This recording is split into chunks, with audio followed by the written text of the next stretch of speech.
right, welcome everybody. Happy, oh, there's Leslie, just in the nick, perfect. Welcome to St. Louis Yoga Week and International Day of Yoga. We have been doing streaming stuff all day since like 7 o'clock this morning. We've been splitting up sun salutations or Surya Namaskar. We're doing 108 today, and I think last I checked, we're at about 60. So there's still some time to get your Surya Namaskar in if you'd like. I'm very happy to have this panel together today of Sai Sabnivas, Rahul Parikh, and Dr. Santanam, and then Leslie, who's going to be moderating this panel discussion on yoga as a way of life. We oftentimes think of yoga as poses and touching our toes and that sort of a thing, and that's certainly a part of it, but not all of it. So I'm very much looking forward to this discussion today. So Leslie, I'll turn it over to you. Thank you, Al. Thank you very much. Well, so nice to see all of you gentlemen today. Thank you. Welcome. Thank you. So I'm excited about this discussion because in the West, we say yoga and right away people just assume you're going to go to a class and you're going to put your foot behind your head and maybe you'll say Om. And they don't take it too much further, and yoga so much more. And so maybe the first thing we could do is each of you could maybe tell a little bit about yourself, introduce yourself, and maybe just tell a little bit about yourself. I think that would be a nice start. So Raul, maybe you start and then we'll just go around the group. Sure. Namaste, everyone. Namaste. A bit of history. My grandfather was a lifelong associate of great soul Mahatma Gandhi. For 35 years, dedicated himself on Gandhian principles and programs. And then it so happened that my father was married to great-granddaughter of the Mahatma. So I'm very fortunate to be in lineage of the Mahatma. And on the other side, I have a rich legacy of my grandfather and father. Following their footsteps, I also worked on Gandhian institutions during 35 years of my life in India. So exploration and different philosophies and spirituality has been our, let's say, family tradition. Fast forward that, I have been working in WashU Medical School for last 29 years. Thank you. Thank you. That's very rich history. Very rich history. Okay. Say, maybe you go next. Okay. Yeah, I'm Sai Sabnivas. So I have been into this spiritual path from the age of 4 years. So I have been to many gurus and many masters, and I learned many things during my spiritual journey. And during this process, I also learned Vedas, Upanishads, and especially this Raja Yoga path and meditation. And I started teaching meditation for the past 15 years in St. Louis. And basically, I'm a software engineer by profession, but a spiritual scientist by passion. Okay. Thank you. And Dr. Santanam? Yes, my great-grandfather took sannyasam, and I learned many things from my grandfather. And I worked for 25 years in an institute called Math Science in Chennai as a professor. And then in 1989, we moved to the St. Louis University as a professor. Now I am a retired emeritus professor there, still holding an office there. And I was a student of two great people. One is Professor Abdul Salam from Pakistan, who is a British resident, who had a United Nations Institute in Italy. So I graduated with him with a PhD. And then I moved over to India to take another PhD from University of Chennai under Alladi Ramakrishnan, whose father was one of the people who wrote the Indian Constitution. And after moving here, I am closely associated with the Hindu temple here.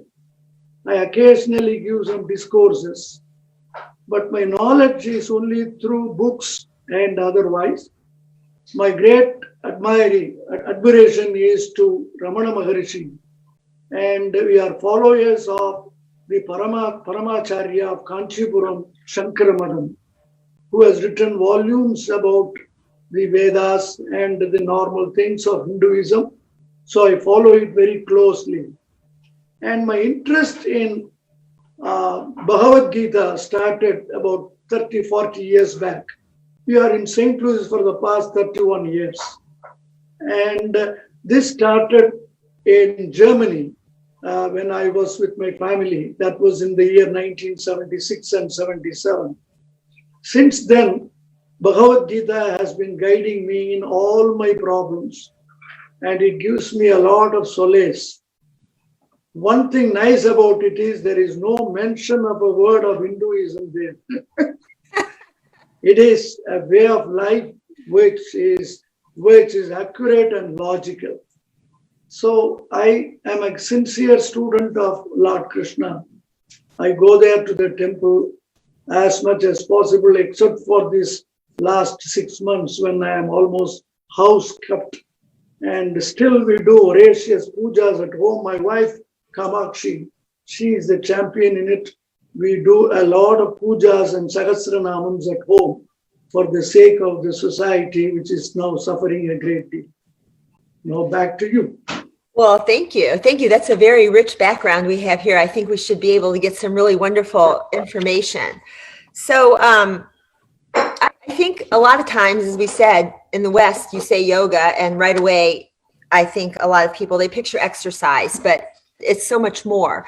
So maybe each of you would just take a minute or two and give your interpretation, your knowledge on yoga. What is yoga? When somebody mentions, I had just a small quote from Swami Satyananda, and he said, when you do something, do it with 100% of the mind. Don't do it halfway. Whatever you do it with full concentration, and that is yoga. So for each of you, what is yoga? So we'll just go in the same pattern that we did each time, and that'll make it easy.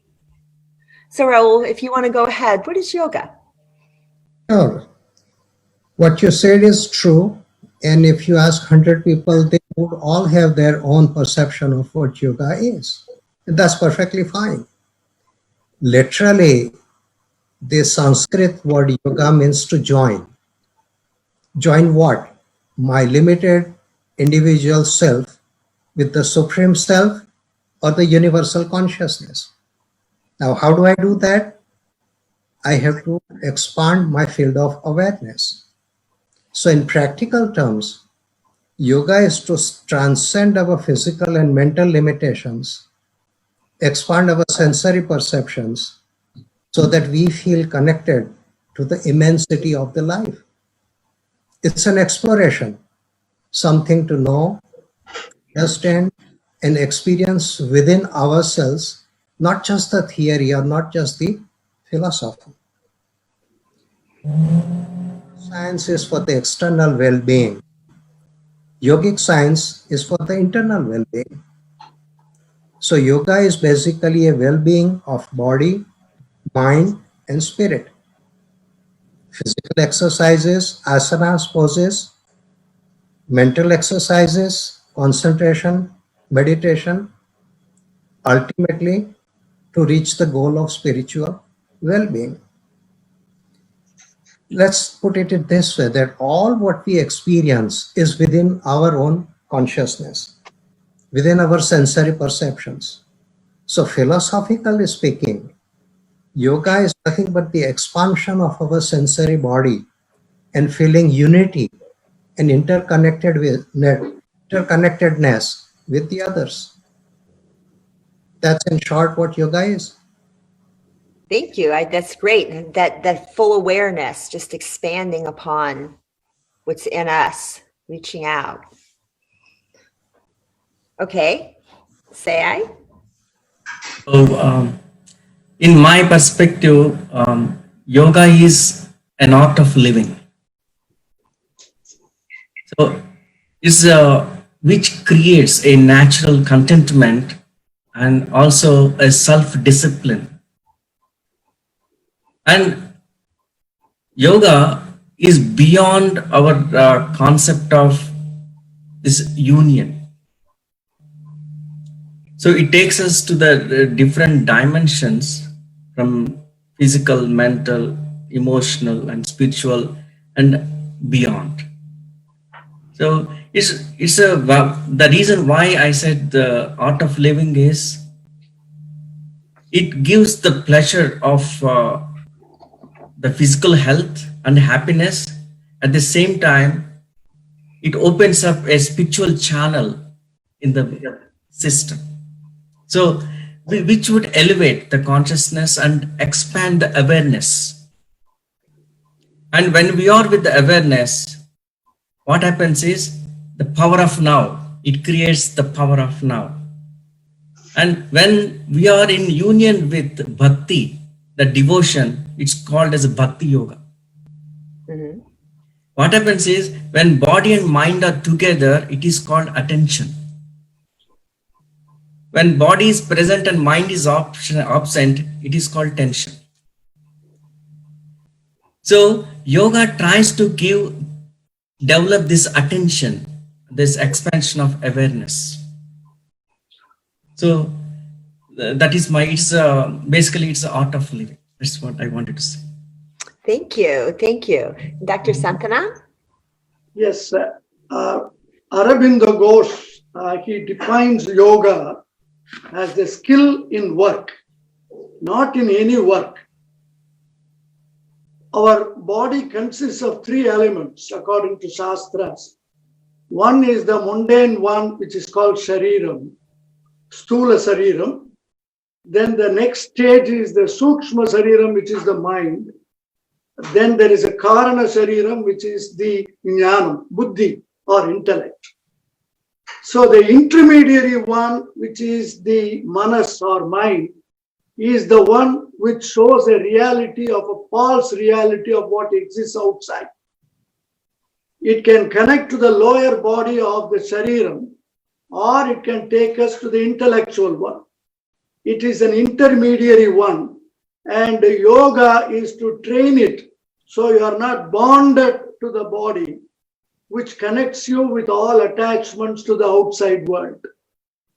So that is the main yoga that we practice, that you enjoy the life, unlike many people who think that you cannot live well and become a sannyasi all the time. No, you live well, but at the same time use your intellect to show that this is only not a permanent one, but the real object is somewhere else.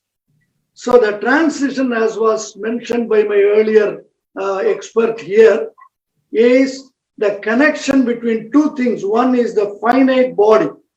Even the most healthy man lives maybe for 100, 120 years.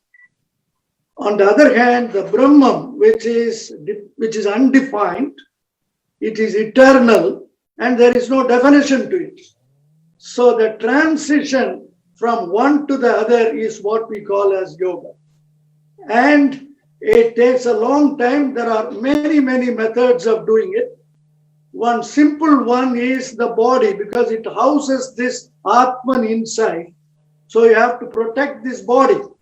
Otherwise you ruin. Your life is spent without anything.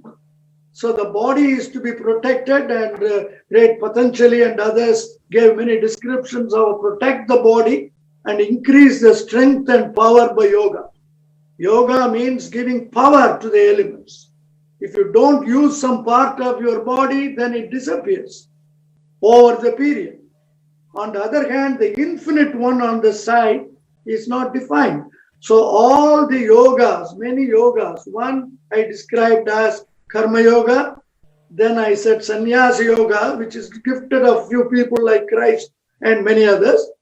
And the third one, which is the most easily workable, is the Bhakti Yoga, which was mentioned by my predecessor. So the Bhakti Yoga is easier to follow. And how do we do it? we do it with a dhyanam. And the dhyanam does not have to address to a given Lord.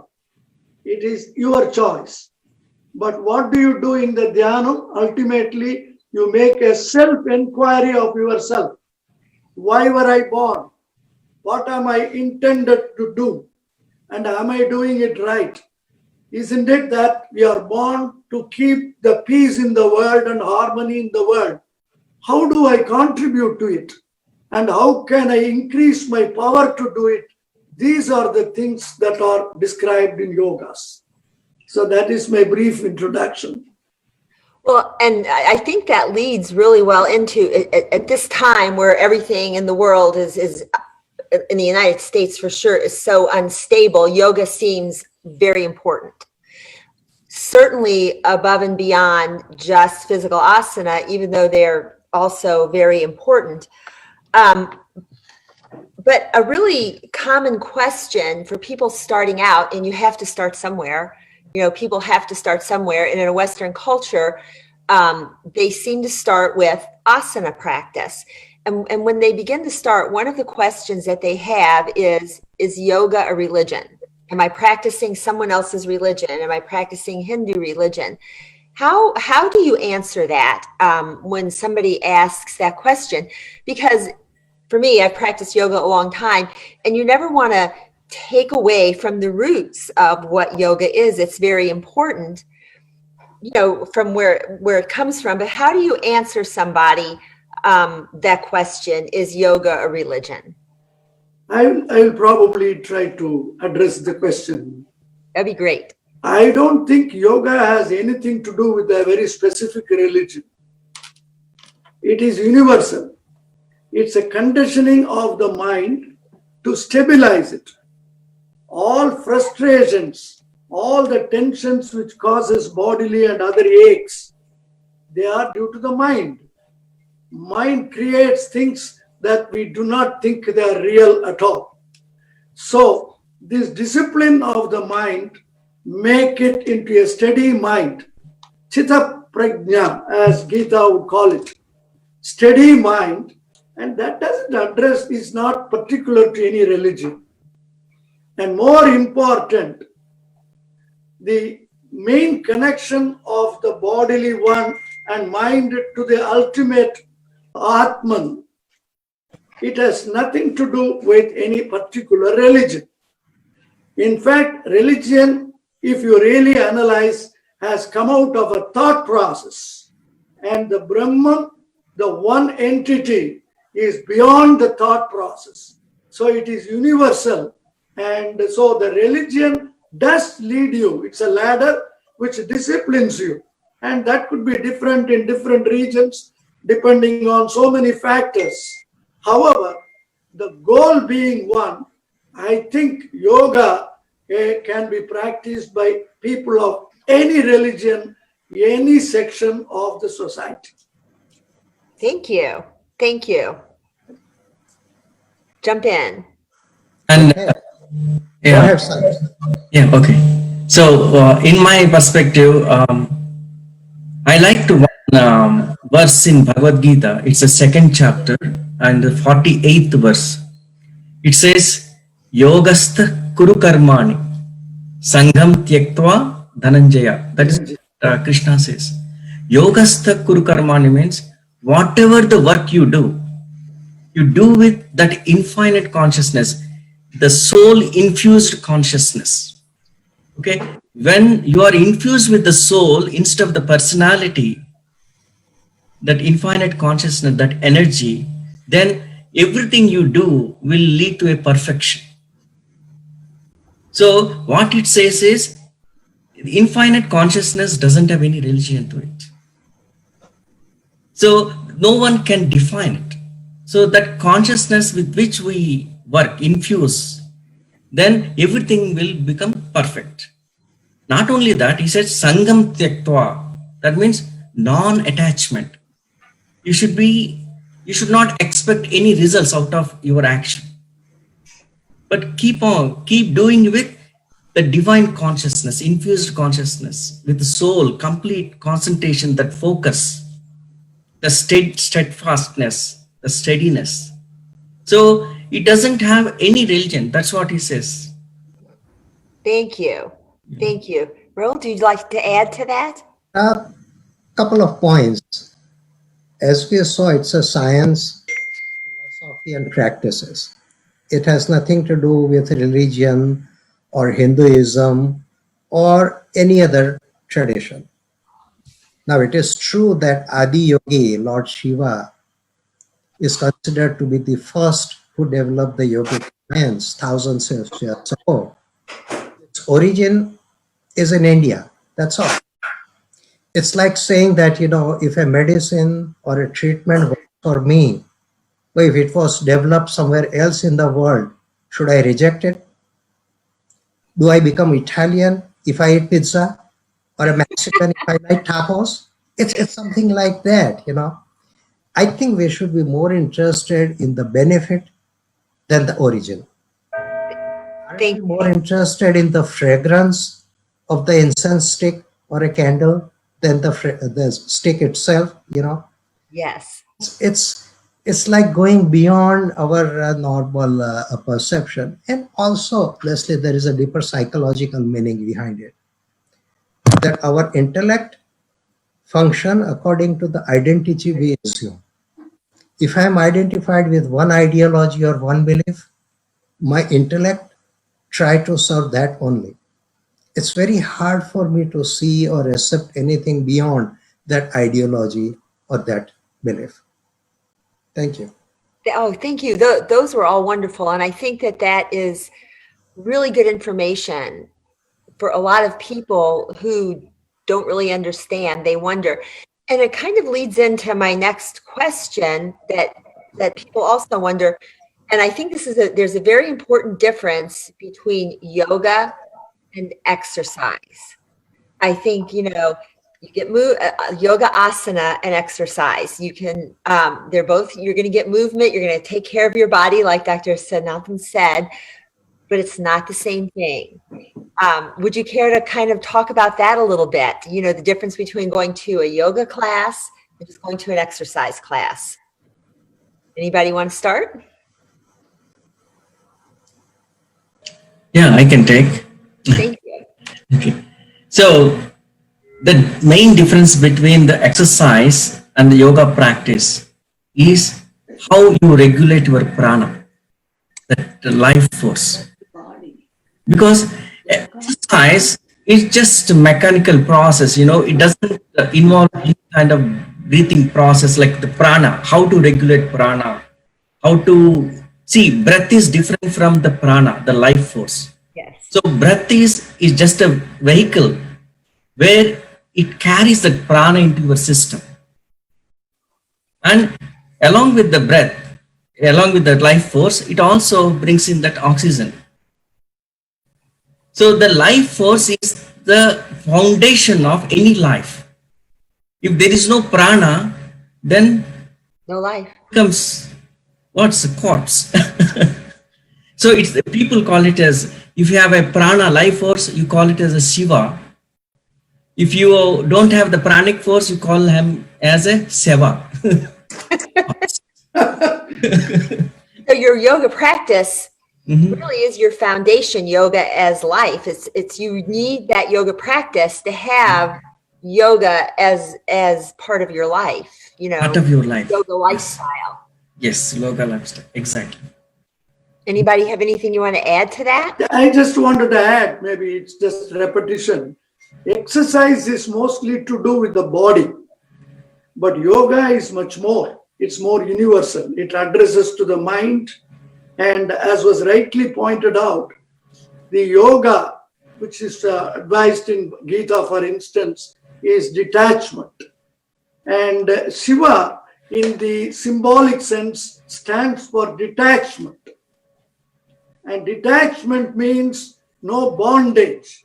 So symbolically, we picture it with a vibhuti or ash, because ash, as far as we know scientifically, is the least bounded one. And all our associations to life comes from the body. So when the body disappears, we either burn, cremate, or bury. So he is supposed to symbolically live there. So all being so, the yoga is much more than bodily exercise. Yes, thank you. I mean, no question that asanas are part of the whole yogic process. But as defined by sage Patanjali, the whole yogic process is 8-step. And we Yeah. know yamas and niyamas, which are basic disciplines and controls. Then we go into the asana, find a comfortable posture where we stay there for a long time. Then we go into pranayam, control of our prana. Then we go into pratyahar, which is withdrawal of the senses. And then further we go into dharana, concentration, dhyan, meditation, and ultimate samadhi, which is a superconscious state. So basically it leads from physical well-being, physical exercises, to mental well-being, to spiritual well-being. So yes, asana is part of it, but if you look at more holistically, it has way more benefits than just doing asana for our physical well-being. So if you have students, when you have students, or if you have somebody that were to come to you and all they're doing is asana and they want more, where would you guide them? What would you guide them to do? Do you have something that you would guide them to? You know, they're saying they don't know what direction to take. Do you have any recommendations? You know, right now all they're doing is asana. And there are several sources. Nowadays, Google has become our guru, you know. Yes, it has. So even on Google, we can find, you know, this Ashtanga Yoga or Patanjali Yoga Sutra, or, you know, after Patanjali wrote the Yoga Sutras in 196 verses, it needs detailed explanation. So several sages and masters have done analysis of those. So starting from Vivekananda to many other masters. So even those books are available on Amazon or any other website. So there are several starting points that one can start with in expanding beyond the asanas. Thank you. I may add up one small thing, just an addition. When you do, for example, Surya Namaskar, then at the same time, think of, go above yourself and look at the sun. It is called Surya Namaskaram because, you know, all the plants wait for our roses this time blossomed so much in my house. They wait for sun to appear. So the asanas that you practice, you know, it's very critical of the period they grow. Even if you feed it with all the fertilizers, roses don't bloom in the peak of winter. So you can provide an atmosphere, and that is what asanas provide. It creates one so that you get the benefit of it. So always go above you and think of something which exists outside. After all, we are one among many creations. We may think too much of ourselves, but there is a universal one. And this spirit, when you do the exercises or asanas, that will help to make your mind, make up your mind and stabilize it. Thank you. Okay, I would recommend when we do asanas, whichever the asana you take, what I wanted to suggest is bring more awareness into what you are doing. So when you are doing Surya Namaskar, see how each and every asana, the posture, is bringing more awareness or more vibrations, where the vibrations are happening. Observe your body. So where the pain is happening. So do it with complete awareness. When you have the complete awareness, then that asana itself becomes the divine, that becomes the meditation. So yeah, in my experience, I'll just give you my own experience. So when I sit and meditate, automatically there are certain things happen in my body. That means, suppose if the body needs some namaskara asana, what it does is automatically, without your intervention, involuntary thing happen. My hands go up, and then fold. Namaskara asana will come. Suppose if my body needs to bend, it automatically bends. That means body is the supra intelligence machine in this entire universe. Body knows how to heal itself. You have to listen. The only thing it requires is how much awareness you put into that. Then only you can feel that healing effect of that asana, that mudra. Thank you. Yeah, that is what I say. Thank you. Thank you. That's wonderful. So, kind of a final question for each of you to take a few moments that we're really interested in is, can you talk a little bit about a way in which yoga has really impacted your life personally?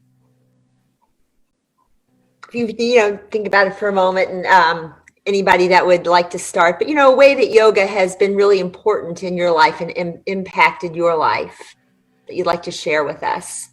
Maybe I will start with one. Sure. You see, though I worked with so many and people who have worked very close with me on the close subject, some of them have earned a bigger name in the scientific world. I am a professor of science. Many times it depressed me, that I was not looked at, that I did not get enough recognition of the work I have done. This sometimes went to my mind, almost becoming a crazy man. But those times I practiced yoga, conditioned my mind, then after all, I have done the best of my job. There is a statement in Bhagavad Gita, which was very exemplified by Annie Besant, the famous person who started the Theosophical Society of the world. And what did Krishna say to Arjuna is, I have already done the war. You are an instrument to what I had destined.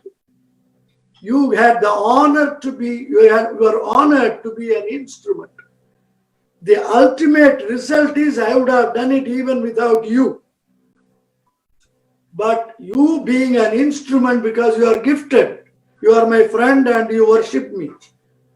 So many times I did yoga to balance my mind, to keep it in right form. Otherwise, I would have thought I lost this, I lost that. And many people, including me, yoga has helped when we are in distress. For example, many things which you are unable to do in life. You do your best with your body, mind, intellect to help people. But there are many hundreds and thousands of things which are beyond you. And those times you think, not depressed, but leave it to someone who is there, who will take care of it. Take, for example, the present condition of the virus in the world. Every doctor is working, but they have not yet found a vaccine. So, one is to get depressed on it. The other one is to see, this is what has been destined by nature. I protect myself. People have to protect. But let us watch and things will smoothly move out and we will regain this old one. And this concept comes to me by practicing yoga. It gives me a balance of mind. Balance, yes. Balance. Yes. Thank you. Thank you very much. I might add that the best I have gained from not just yogic, but any spiritual practices or philosophies to create an awareness in myself, not just the body, and not only even my mind, I'm something more than that. So in adverse or difficult situation, if I can create a distance from my thoughts and feelings, then I find it less stressful. And then it helps me come out of it much faster. So I benefited from yoga by looking at it as a more of a lifestyle, not just one exercise or one process in my life. And I think that what you just said, both of you, I think that that's where yoga as a lifestyle is so much benefit in our world right now as it is, where people have to quarantine. If you have that kind of a practice, that kind of belief, Yeah. it's so beneficial. And just with the discord that's going on, I just think it's if everybody could just do yoga right now, it would be so beneficial. You just want, you stand there and you think, oh, if everybody could just get up in the morning and do sun salutations. You feel like it would just help the world. Everybody, please do sun salutations. Okay, can you tell us about yours? Yeah. Sorry, go ahead, Sam. Yeah, go ahead. Go ahead. Okay, so there are three things that I really learned from this yogic life. So one is Jnanagni Dagdha Karmana, the first thing. As the wisdom comes to you, the knowledge comes to you, all that inhibitions you have been carrying, the behavioral patterns that you have been carrying, they get shattered and a new lifestyle begins to open. Okay, like I'll give you an example. The food habits, uncontrollable palate, Yes. Than that, we know that how to eat right food and how to eat moderate food and how to do the fasting, no food. So that capacity will come to you. And also how to use the right words, how to speak less and speak only when it is needed. That moderation will come. And also how to develop the mauna, the silence will come to you. In the same way, how to develop the right thoughts. And also think only when it is needed. Rather than becoming a slave to the mind, you control the mind. And then no thought zone. Just develop that, get into that meditation zone. That is the first thing. And the second thing is Mamatma Sarvabhutatma. Treat whatever the soul, that consciousness you carry, it is in the same consciousness you are carrying everyone.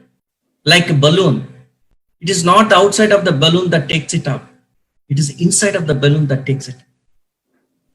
Right? In the same way, everyone carries that inside energy.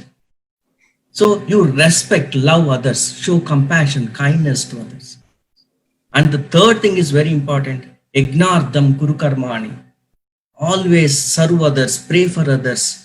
Whenever there's a need, try to extend your hand as a service.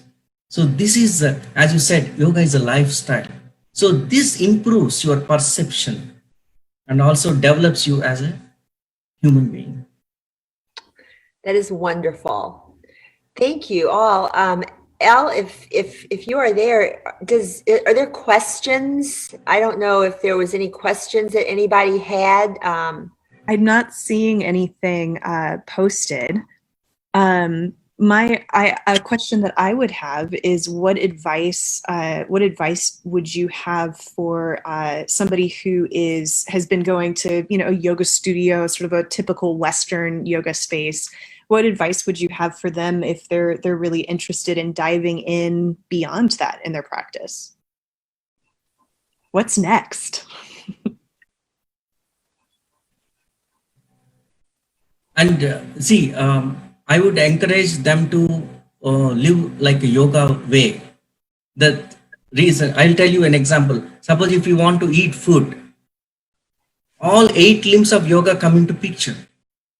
You need to be externally, internally, you should be pure. Right? That cleanliness is for both internal and externally. And then you should sit a certain posture which is comfortable to you and to eat. Correct? Then you should not think about the work and all other things.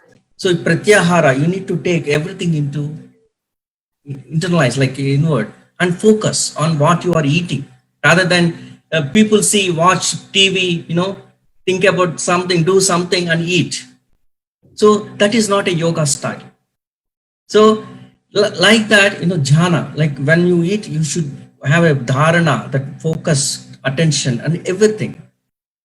So what I'm saying is, it's a yoga is not, it's like different from your daily activities. So in every activity, you find yoga. That is what I advise. I may add a small thing. And there is a sloka in Tamil, which I will just translate it. There is no need for a medicine if you eat frugally and consciously. So whenever you go to a restaurant, I don't mean to say that you should avoid temptations, but know that you are feeding the body something going in. You have to live with food, but eat frugally.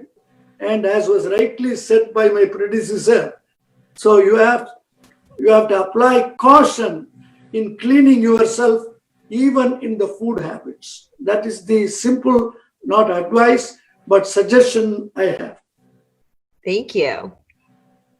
What El mentioned is a kind of a common struggle with all human beings. On one hand, we want self-preservation, we want protection, we want safety. On the other hand, it is our inherent nature for limitless expansion. We want to expand all our faculties limitlessly. The body and mind are limited instruments. And the process of survival is physical in nature, while the longing for boundlessness is metaphysical in nature. So what we need is to create a necessary awareness and to separate the two processes and try to explore beyond my body, mind, and my emotions. Go beyond that. I want to add one more thing, little Be thing. your self guru. You don't need another guru for doing it. Right. Our self, gurus. Thank you. I just wanted to add one more thing. As he said, Rahul said, as introspection is your inner guru. Right. So whenever you are doing yoga, as soon as you are done with the yoga practice, asana practice, what you do is, what is the change I am seeing within me? Am I transformed or not? Is my behavior changed? My attitude changed? How I am reacting to this? Am I reacting or responding to the society? So so this is what you have to think about. That will expand your awareness, your consciousness. It'll be good. Well, thank you. Thank you so much. It was wonderful. Such wonderful information and so nice to meet all of you. Thank you. It is very nice you organized it. We are able to address. That's so very nice. Thank you so much. Oh, absolutely. I mean, I Thank think, you. For me, the thing that I have learned through yoga is that you can either use it as a way to sort of avoid dealing with things, right? Like it can be a way where I can just kind of float off into my happy place and not deal with the things that I don't want to deal with. Or it can be something where I can really turn in and take big bites out of life, and it's messy and it's not all floating on top of mountaintops and soaring through the clouds, but that is the world that I want to live in, is one where we take on the things that need to change. And I think that that's especially true in the world right now. And Rahul and I sort of talked about it briefly the other day about how there's a lot of inner work that needs to be done in order to be able to go out in the world and create sustainable and meaningful and long overdue change in our country and in our world. Yes, there is. There is. Well, But you are the real messengers. You two and all the other teachers and practitioners are really carrying the message. So please keep it on. Thank you. And here I just thought I was trying to learn how to touch my toes. I know. So much more on the way down. Thank you for all the great work you are doing. Keep up great work. Thank you for sharing your wisdom. I really have appreciated learning and listening from each of you this week. And Leslie, thank you so much for moderating this panel. And thank you for having me. Absolutely. All right, well, we will stop the live stream then. And for those of you who are watching live, coming up at around 1 o'clock, there's going to be a beginner's yoga practice that you can join with Jackie Keneally. And we're continuing to do live stuff all day. If you can't join live, these will all be available to rewatch anytime, so you can come back and watch this again if you want. We're also offering everything at no cost, but if you are able to make a financial contribution, either through purchasing something on our retail shop at stlyogaweek.com, we have these kits that support wholly St. Louis local businesses and entrepreneurs, and we're raising money for the St. Louis Yoga Teacher Relief Fund, so to provide some financial relief in the form of $500 grants for yoga teachers in the St. Louis area who have been really deeply impacted financially through COVID-19 disruptions, as well as grants for Black yoga teachers in our community who are sharing the practice within their communities to help boost resilience and really try to take care of one another and of our community as a whole. So learn more about that at stlyogaweek.com, and thank you all again so much. Thank you. Thank you.